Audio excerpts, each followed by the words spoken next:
Les nouvelles dans le monde de l'électromobilité. Une entrevue avec Daniel Brazeau, directeur de l'AVEC pour le Bas-Saint-Laurent, qui nous parlera des activités dans son coin. Une explication des différents types de bornes de recharge. Une revue des événements à venir. Tout ça et bien plus encore dans ce deuxième épisode de Silence, on roule.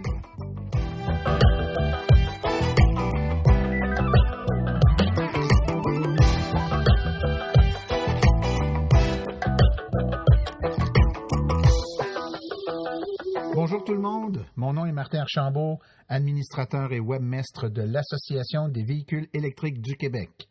C'est avec passion et plaisir que j'anime ce podcast dédié 100% aux voitures électriques.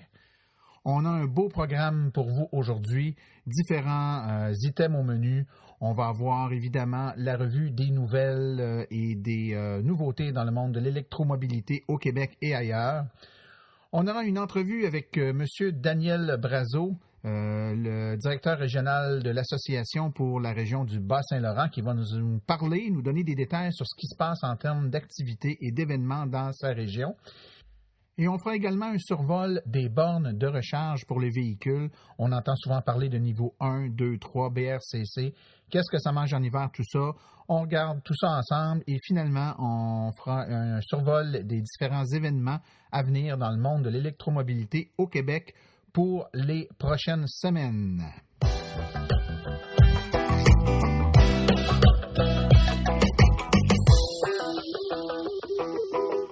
Alors, voici le moment de parler des manchettes dans le monde de l'électromobilité dans les derniers jours, les dernières semaines. Première information, il y a une borne de recharge rapide qui a été mise en service à l'Ange-Gardien en Montérégie. C'était mis en service par le circuit électrique et Taille Express, qui est le partenaire. La borne de recharge rapide est située là, à l'Ange-Gardien au 99 de la route 235. Donc, une charge à 400 volts qui comporte les deux types de connecteurs, soit CHAdeMO et Combo.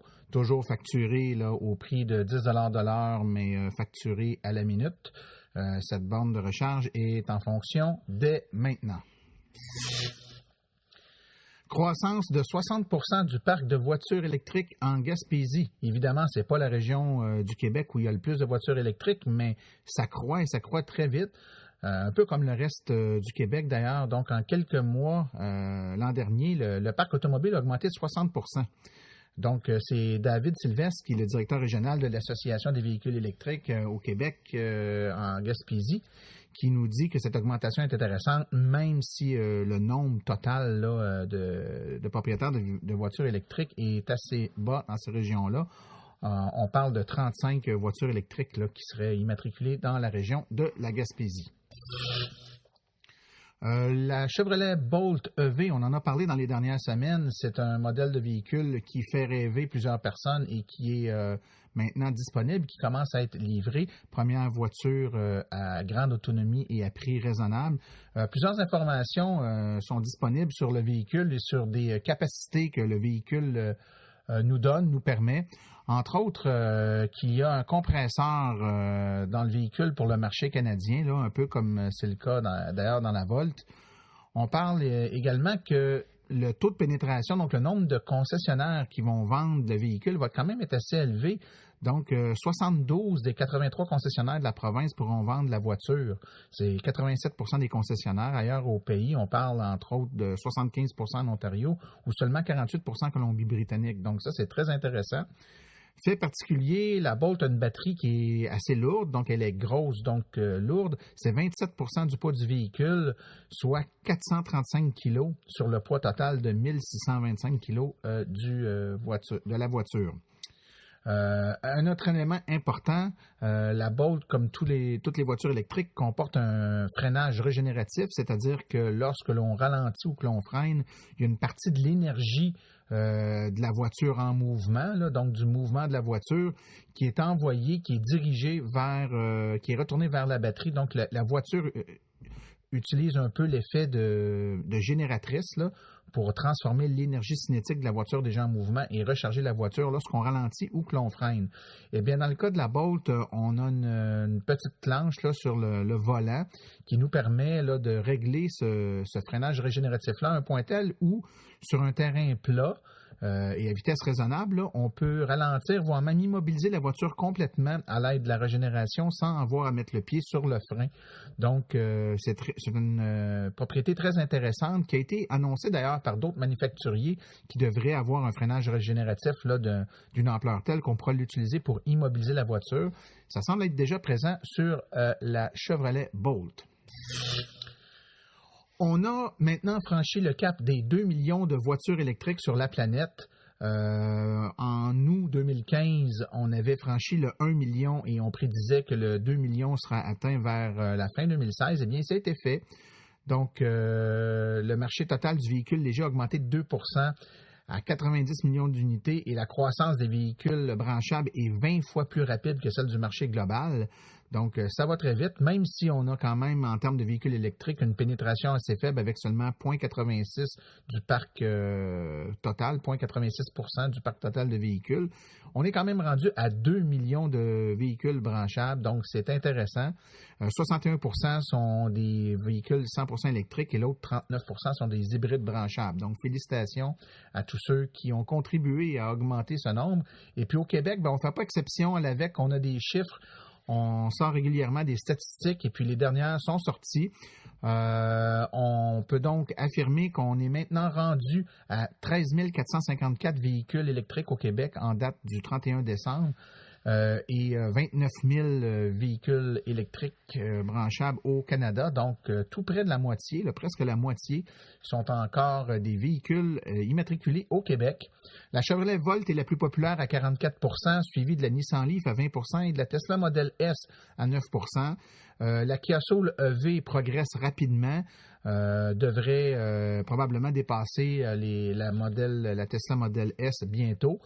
Les régions les plus électromobiles sont la Montérégie à 24 suivi de la région de Montréal à 16 la Capitale-Nationale à 12 la Naudière à 10 et les Laurentides à 9 Les conducteurs de voitures électriques sont principalement des hommes à 86 et le nombre de bornes de recharge publique en service est rendu à près de 1112 bornes 240 volts et tout près de 80 bornes 400 volts. Donc, c'est des statistiques qui sont fort intéressantes, fort encourageantes pour l'électromobilité au Québec.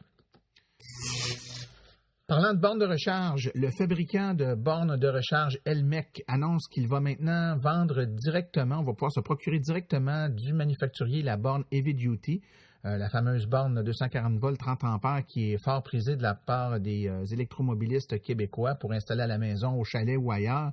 Donc, c'est maintenant possible de faire l'achat directement chez Elmec par téléphone au 819-533-3888 ou encore via le site Internet là, au www.elmec.ca.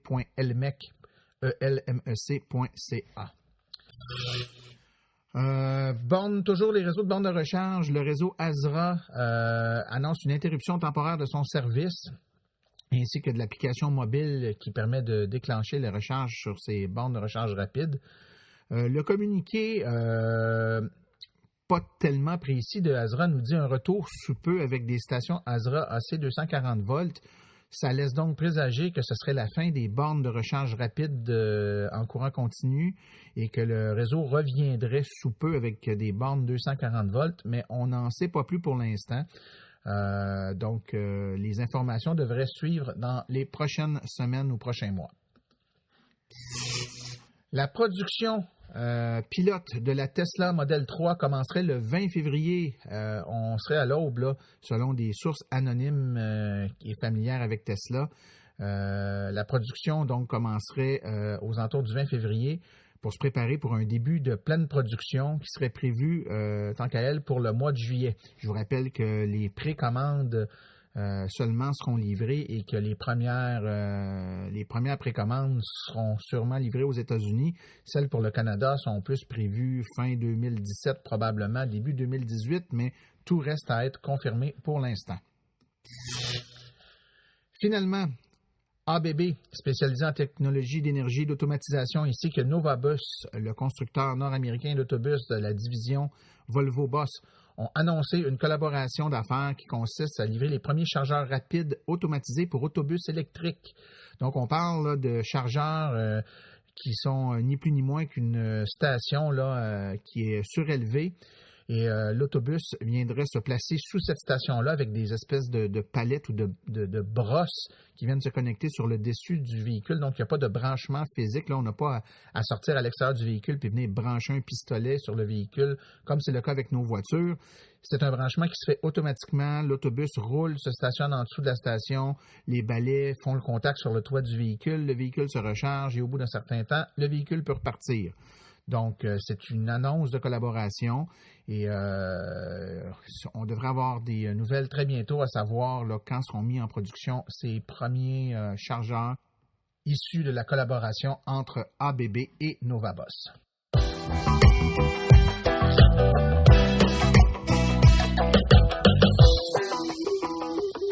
Et nous voilà de retour avec le directeur régional du Bas-Saint-Laurent pour l'Association des véhicules électriques du Québec, M.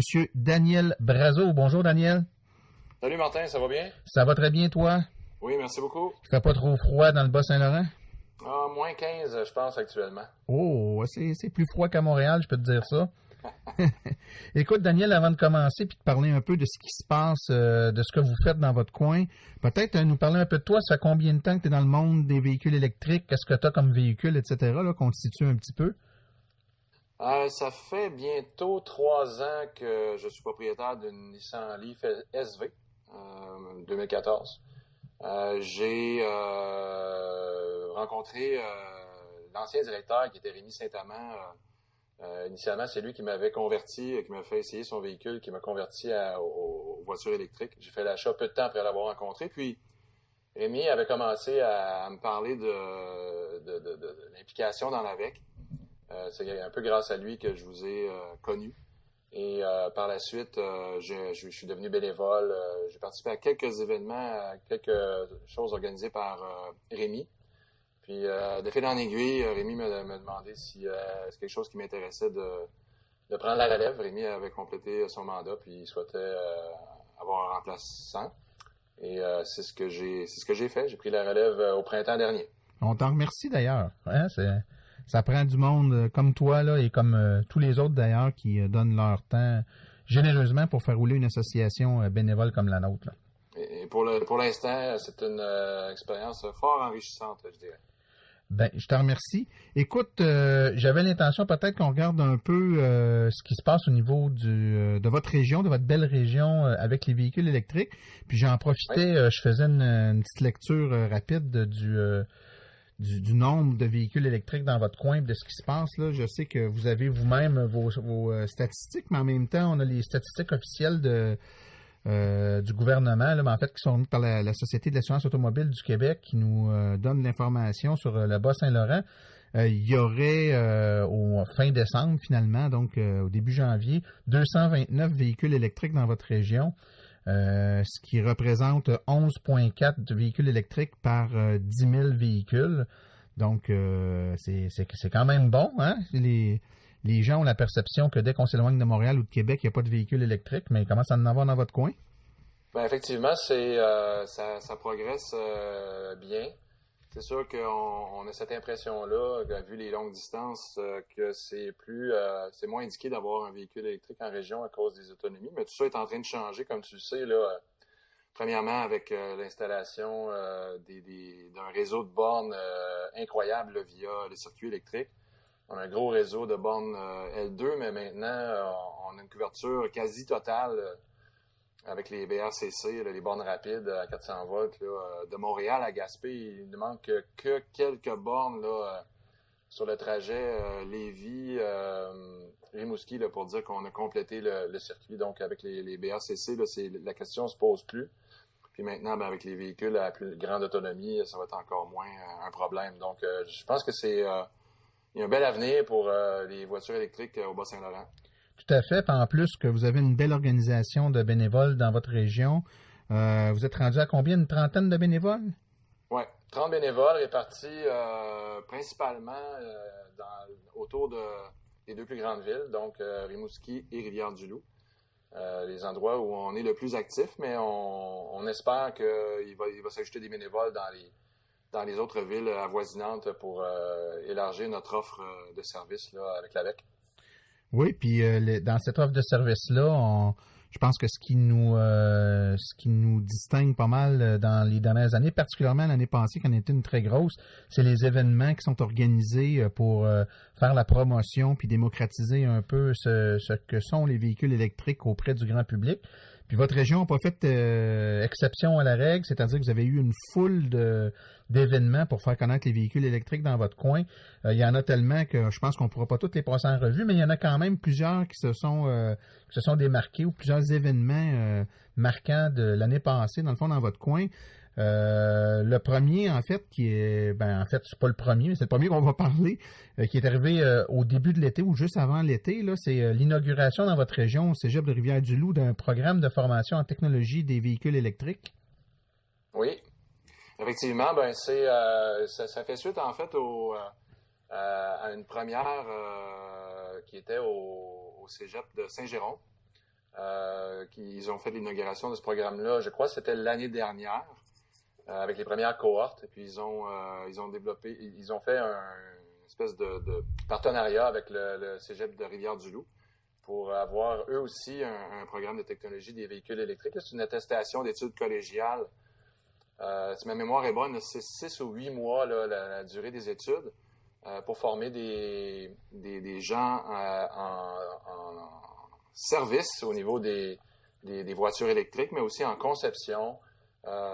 Travailler sur le réseau des bornes de recharge, etc. Donc, dans tous les domaines connexes là, par rapport au transport électrique. Oui, c'est pas juste les voitures grand public, c'est également les camions, le matériel de transport de marchandises qui va s'en venir tranquillement pas vite électrique, puis toutes les infrastructures de recharge et de support, le transport, manutention de batteries. Il y a pas mal de stock là-dedans. C'est pas mal le fun. Puis le fait que ça soit dans 2 pôles, là, Saint-Jérôme, qui est déjà un gros pôle au niveau du monde du véhicule électrique, il y a plusieurs entreprises du secteur qui sont dans cette région-là. Puis que vous autres, vous soyez également de la partie Rivière-du-Loup, je trouve que c'est un beau partenariat. Oui, mais d'ailleurs, on a des nouvelles de ce programme-là. La première cohorte a débuté là, au mois de janvier 2017 avec 9 étudiants. Donc, je trouve que c'est un bon début là, pour un nouveau programme en région. Tout à fait. Ah, c'est pas mal intéressant. Fait que ça bouge. Et puis, vous avez eu aussi des événements avec l'été. C'est toujours le moment où il y a le plus de trucs qui se passent.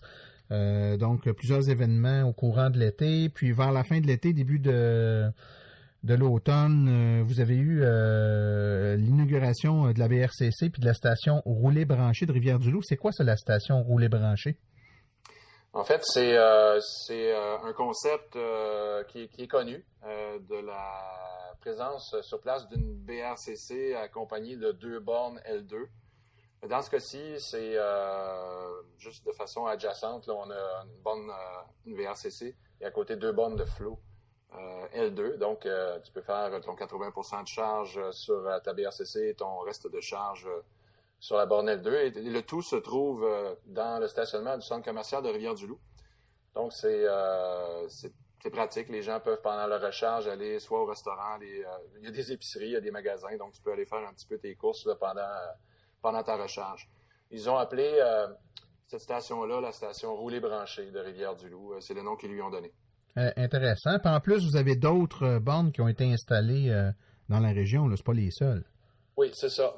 Si on regarde seulement pour les BRCC, c'est ce qui est le plus hot comme sujet d'actualité.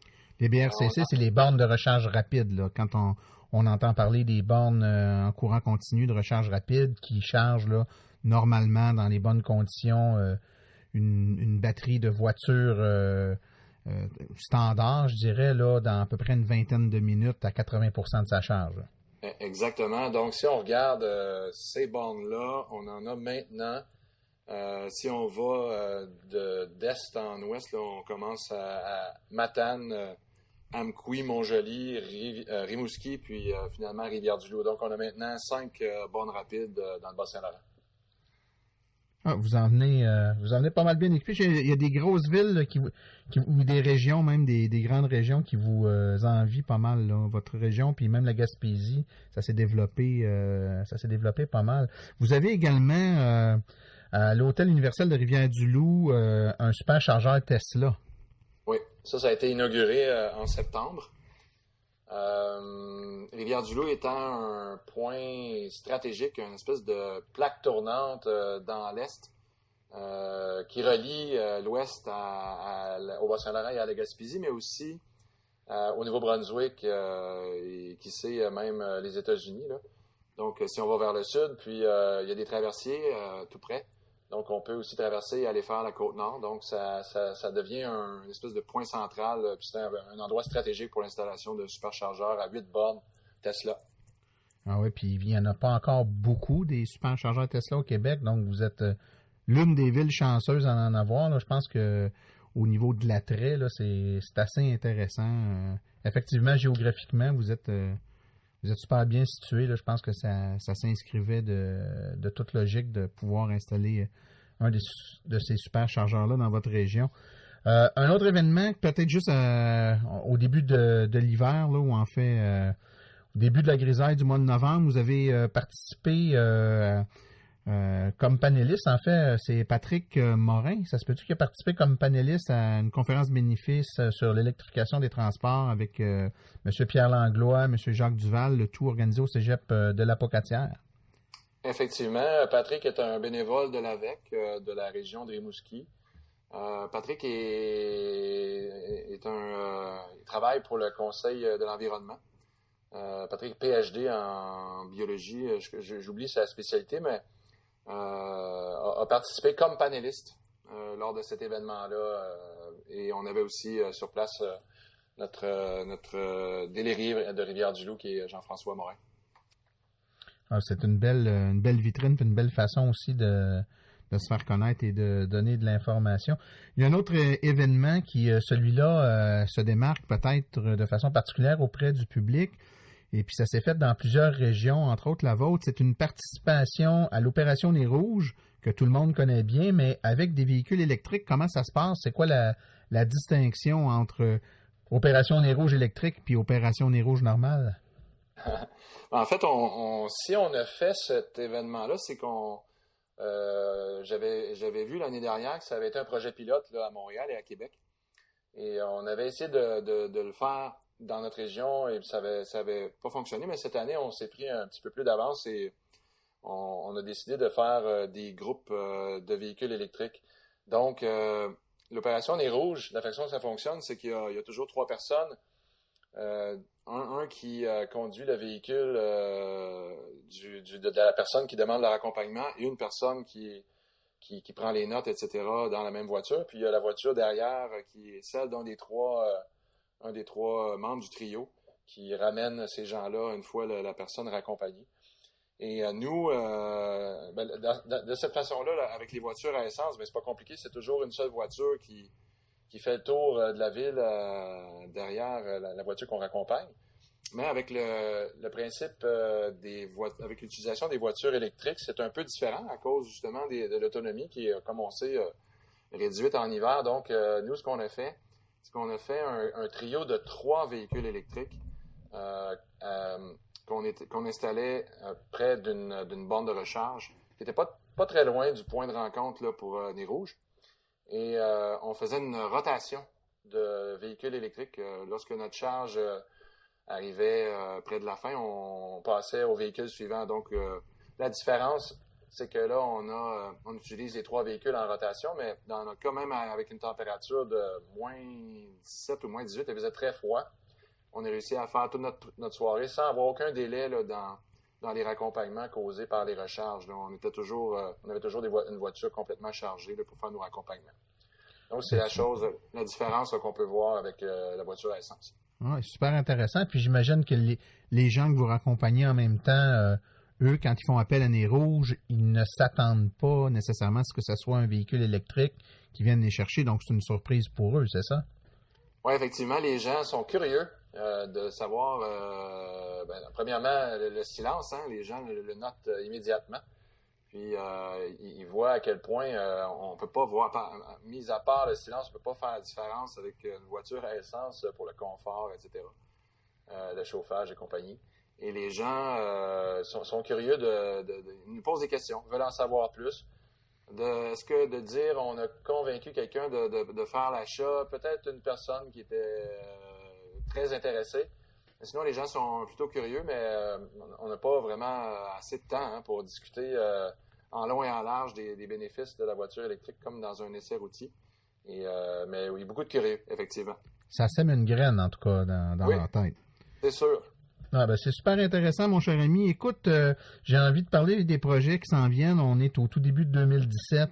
Vous avez probablement, comme les autres régions, une petite période plus tranquille là, avec les gros mois froids de l'hiver, dis-je. Donc, ça va reprendre tranquillement pas vite avec la fin de l'hiver puis les activités qui vont reprendre. Vous avez déjà des dates d'événements qui s'en viennent pour lesquels j'aimerais que tu nous en parles un peu. Entre autres, vous avez quelque chose au centre commercial de Rivière-du-Loup du 9 au 11 juin. Oui, c'est ça. Ça, c'est un événement qui revient cette année. En fait, l'année dernière, on avait fait 3 événements d'essais routiers entre le début du mois d'août et la mi-septembre. 3 week-ends différents dans différents endroits. Et là, on refait, ces 3 week-ends-là vont revenir récidiver cette année. Et un de ceux-là, c'est le week-end au centre commercial de Rivière-du-Loup. L'année passée, c'était tout juste après l'inauguration là, de la station roulée-branchée. Je crois que c'était la semaine suivante. Le centre commercial avait fait de la promotion là, par rapport à cette borne-là, nous avait demandé de les supporter dans cet événement-là. Et ça avait été un franc succès. Je pense qu'on avait fait environ 70 essais routiers cette journée-là. On avait des voitures de tout genre. On avait même l'autobus E-Lyon. Là. Et cette année, le centre commercial nous a demandé de récidiver. Et maintenant, on ne sera pas seulement juste un conseiller, mais on va être à part égale dans cet événement-là pour l'organisation.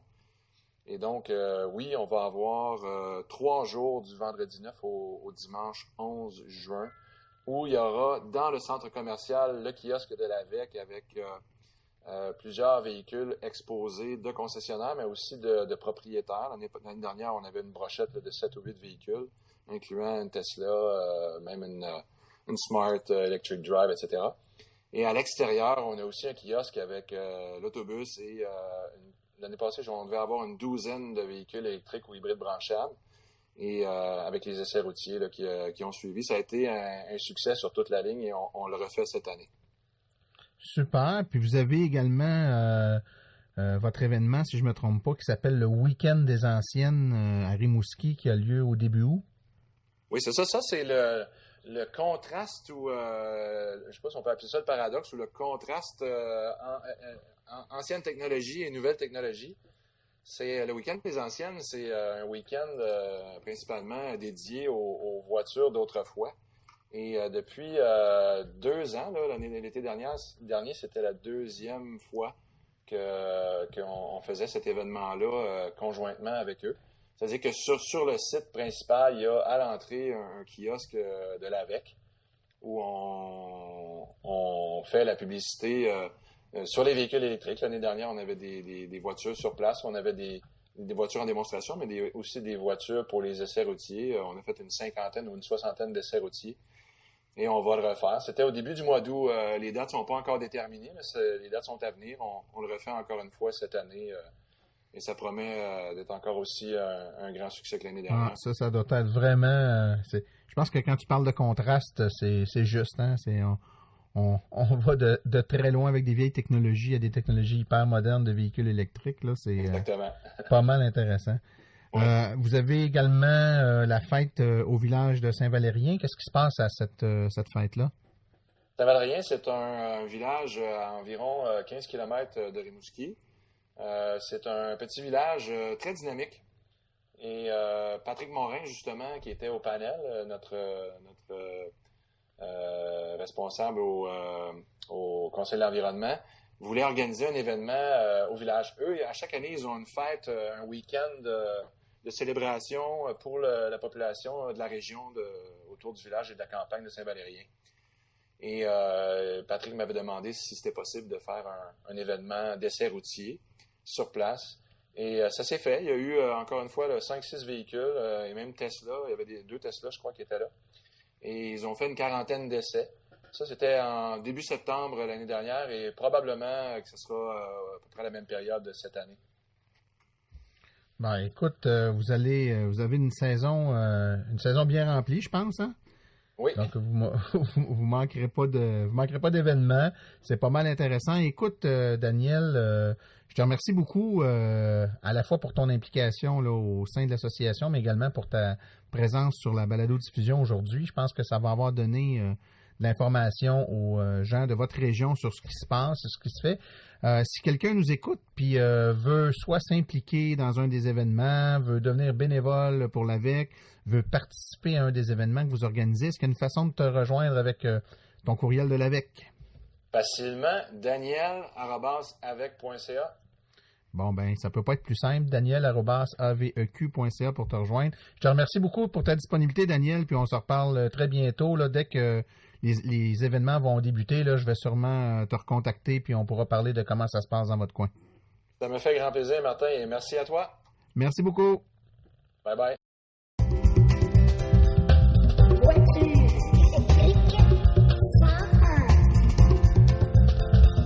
Alors, voici maintenant rendu le segment Voiture électrique 101. C'est un segment où on essaie de démystifier ou d'expliquer simplement certains concepts, certains éléments alentour du monde des voitures électriques. Et aujourd'hui, on a décidé de parler des bornes de recharge parce qu'on a eu beaucoup de questions dernièrement sur le sujet.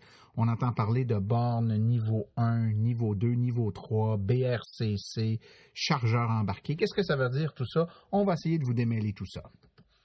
Alors, c'est quand même assez simple. On va y aller un par un.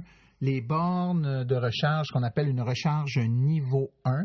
Eh bien, la recharge niveau 1, c'est une recharge sur le 120 volts. C'est la recharge la plus lente qui soit, là, donc celle qui fournit le moins d'énergie au véhicule. Généralement, les petites bornes qui sont fournies avec le véhicule, là, le câble avec la petite boîte qui se branche sur la prise de 120 volts de la maison et qui permet de recharger le véhicule, c'est ce qu'on appelle une recharge de niveau 1. C'est assez lent, hein? Ça peut prendre 12 à 15 heures pour recharger une batterie là, de 24 kWh. Donc, c'est vraiment une recharge d'appoint pour dépanner quand on est à un endroit pour une longue période de temps et qu'on n'a pas d'autres sources d'alimentation là, pour recharger le véhicule. La charge niveau 2, maintenant, c'est une recharge qui se fait sur le 240 volts. 240 volts AC et qui va fournir là, au véhicule quelque chose comme 30 ou 40 ampères généralement. Donc, on parle d'un moyen de recharger un véhicule de 24 kWh en 4 heures environ. Donc, c'est beaucoup plus rapide. C'est généralement ce genre de bornes-là qu'on va rencontrer dans les stationnements de centres d'achat, dans les haltes routières, les stationnements de l'AMT, les membres du circuit électrique. Donc, c'est une borne qui n'est pas trop dispendieuse, qui n'est pas trop chère à acheter, qui est facile à installer. Tout le monde, toutes les installations électriques, le résidentiel et commercial, permettent le 240 volts facilement. Donc, c'est la borne de recharge qu'on achète généralement pour s'installer à la maison, dans le garage ou sur le côté de la maison, pour être capable de charger là, avec une vitesse pas mal plus intéressante qu'un niveau 1, notre véhicule. On parle de quelque chose qui va coûter entre 600 et 1000 $ généralement en termes de prix d'acquisition de l'appareil et qui est un investissement là, qui en vaut assurément la peine lorsqu'on a un véhicule 100% électrique. Les recharges de niveau 3, maintenant, on parle généralement de bornes de recharge à 400 volts DC, donc en courant continu, 400 volts, et c'est ce qu'on appelle les chargeurs rapides, les fast chargers ou encore les BRCC pour bornes de recharge à courant continu.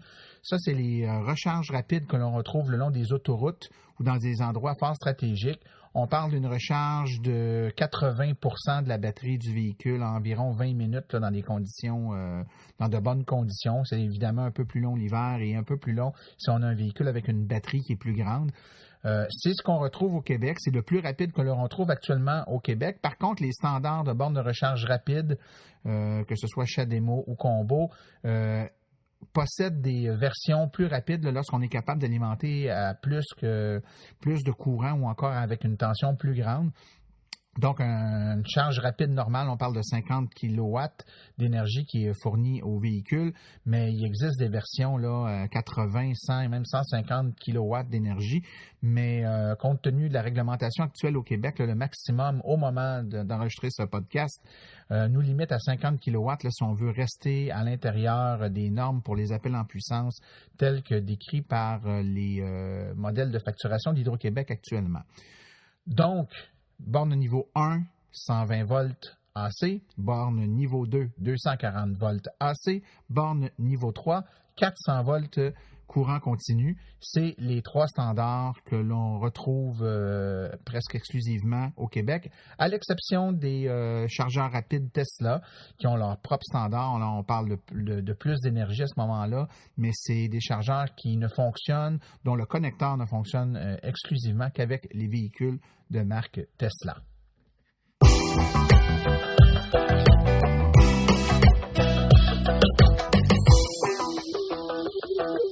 Voici les événements à venir dans le monde de l'électromobilité pour les prochaines semaines, prochains mois.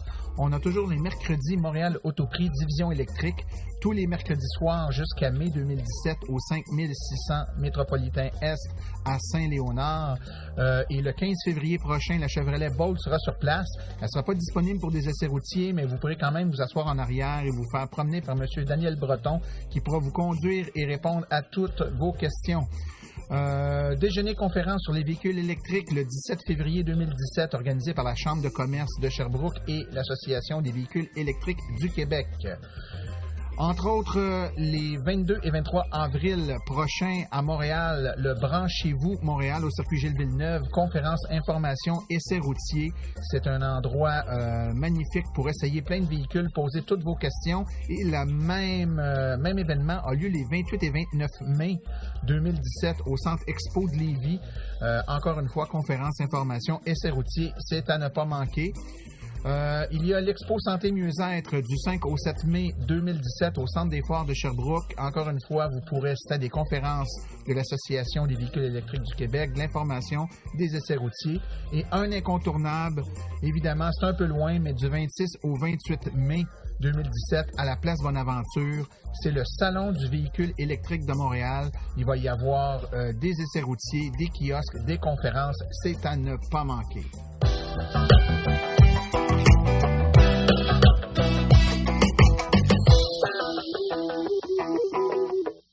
Ceci conclut la présente balado-diffusion. L'AVEQ remercie tous les collaborateurs, particulièrement Daniel Brazeau, directeur régional pour la région du Bas-Saint-Laurent, pour sa participation au podcast d'aujourd'hui. La reproduction et la diffusion de l'émission est permise, mais l'Association des véhicules électriques du Québec apprécierait en être avisée. Toutes questions concernant l'émission peuvent être envoyées à l'adresse martin@aveq.ca. Pour toutes les questions générales regardant l'électromobilité ou l'association, veuillez écrire à info@aveq.ca. Pour vous renseigner et avoir accès à toute la documentation de l'AVEQ, visitez notre site web au www.aveq.ca. Je vous rappelle que sur notre site web, afin de vous faciliter la tâche, vous avez accès aux archives de nos balados, ainsi qu'à des hyperliens vers les sites web mentionnés aujourd'hui. Le tout directement au www.aveq.ca/silence. Mon nom est Martin Archambault et d'ici la prochaine balado, j'espère que vous attraperez la piqûre et direz vous aussi, silence, on roule.